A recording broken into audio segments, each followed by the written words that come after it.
All right, let's jump right in. We are going way, way back in time to talk about one of the first stories ever written. I mean, this is a tale that was carved into clay tablets thousands of years ago. But get this, its main theme, it's something we still think about every single day. How do we find meaning when we know life doesn't last forever? This, my friends, is the Epic of Gilgamesh. So, the whole story really boils down to this one powerful, kind of ironic question. Just think about it for a second. You have a king, a ruler of this massive, amazing city. He's two-thirds God. He's got all the power, all the strength, a huge reputation.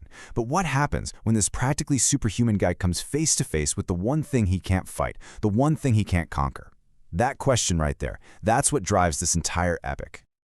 Okay, so our story kicks off in the great city of Uruk. And its king, Gilgamesh, is, well, he's a piece of work. He's incredibly powerful, but he's also a total tyrant. His people are at their breaking point. They're crying out for help, for someone, anyone who can stand up to him. And you know what? The gods, they're listening. And the solution the gods come up with is fascinating. They create a perfect opposite.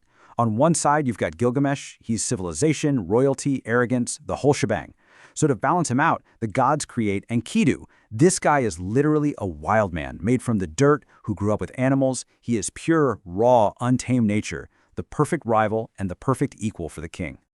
So you just know these two are on a collision course. Enkidu eventually makes his way to Uruk to challenge Gilgamesh, and they have this massive showdown that just rocks the entire city. But here's where the story takes a turn you don't see coming. In the middle of this ferocious fight, they see the strength in each other. They see an equal, and that respect turns this epic rivalry into the deepest, most powerful friendship you can imagine. All right, so now they're best friends, and they are an unstoppable team. Gilgamesh and Enkidu feel like they can do anything. They're not just going to rule a city, they're going to become legends. They're going to make their names last forever. But this is the point in the story where hubris, that really dangerous, over-the-top pride, starts to creep in. And man, the adventures they have are just incredible. First, they march into the forbidden cedar forest to take on its terrifying guardian, the giant Humbaba, something no one has ever done before. Then, riding high on that victory, Gilgamesh gets bold. So bold that he rejects the goddess of love, Ishtar, herself. Naturally, she gets furious and sends the bull of heaven to destroy them. But guess what? They defeat that, too. At this point, they feel like they can take on anybody, maybe even the gods themselves. But, well, there's always a catch, isn't there? It turns out you can't just go around killing divine creatures and telling goddesses no without some serious consequences. The gods are looking down from the heavens, and they are not amused. They've had enough. Our heroes have gone too far, they've upset the balance, and a price has to be paid. So the gods make a truly heartbreaking call. One of the two friends has to die, and they choose Enkidu. He's struck down by a divine illness, and after suffering for days, he dies right there in Gilgamesh's arms. This is the moment the whole epic just pivots. The fun, the adventure, it's all over. And Gilgamesh, the mighty king who is two-thirds God, is face to face with grief and the awful, terrifying reality of death. This loss just absolutely breaks Gilgamesh. And it's more than just grief for his friend.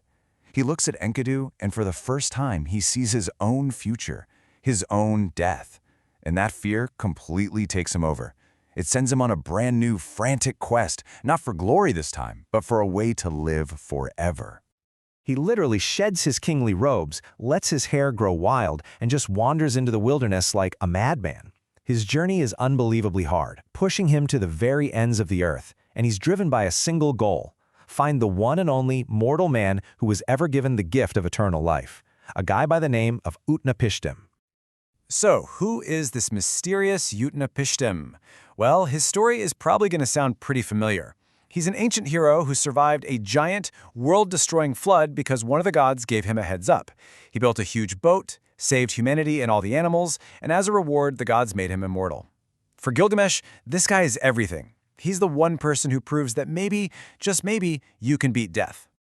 So when Gilgamesh finally finds him, Utnapishtim tells him the whole incredible story. He explains how he built this massive ark, loaded it up, and then watched as the world drowned under a terrible storm that lasted 6 days and 6 nights. On the 7th day, it was all over. He'd survived. But here's the crucial part of the story Utnapishtim tells him. Being granted immortality, that was a special one-time only prize. So Gilgamesh has made it. He's found the immortal man. He thinks he's finally about to get the secret he's been searching for. But the lesson he's about to learn is not the one he was expecting at all. The quest isn't about finding eternal life. It's about finding wisdom. Utnapishtim gives Gilgamesh 2 shots. First, a test. He says, "You want to conquer death? Okay, first try conquering sleep. Stay awake for a week." But Gilgamesh is so completely exhausted from his journey that he falls asleep on the spot. So that's a big fail. Feeling a bit sorry for him, Utnapishtim then tells him about a secret, magical plant at the bottom of the ocean that can make you young again. Gilgamesh actually finds it. But on the way home, he stops to take a bath, and a snake comes along, smells the plant, eats it, and slithers away, suddenly young again. He failed. Twice. So that's it. He's totally defeated, empty-handed, heartbroken. He finally turns around and heads for home. He has absolutely nothing to show for this crazy world-spanning journey. But as he comes over a hill and sees his city, Uruk, spread out before him, something inside him just shifts. He sees it in a whole new light. And in this moment, he has his big epiphany.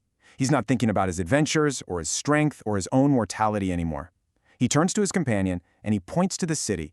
And for the first time, he takes real pride in something bigger than himself, this amazing thing that other people built, something that was made to last. And that's the real secret he was looking for all along. Gilgamesh finally gets it. True immortality isn't about your own body living forever. It's about what you build, what you create, and what you leave behind for others. It's in the communities and the stories that will live on long after you're gone. His personal quest was a complete failure, but in that failure, he found a much deeper kind of meaning. So yeah, the oldest story ever written is about a king who is part god, learning what it really means to be human. And it ends by leaving us with this huge question, one that's just as important for us now as it was for him back then. What truly lasts?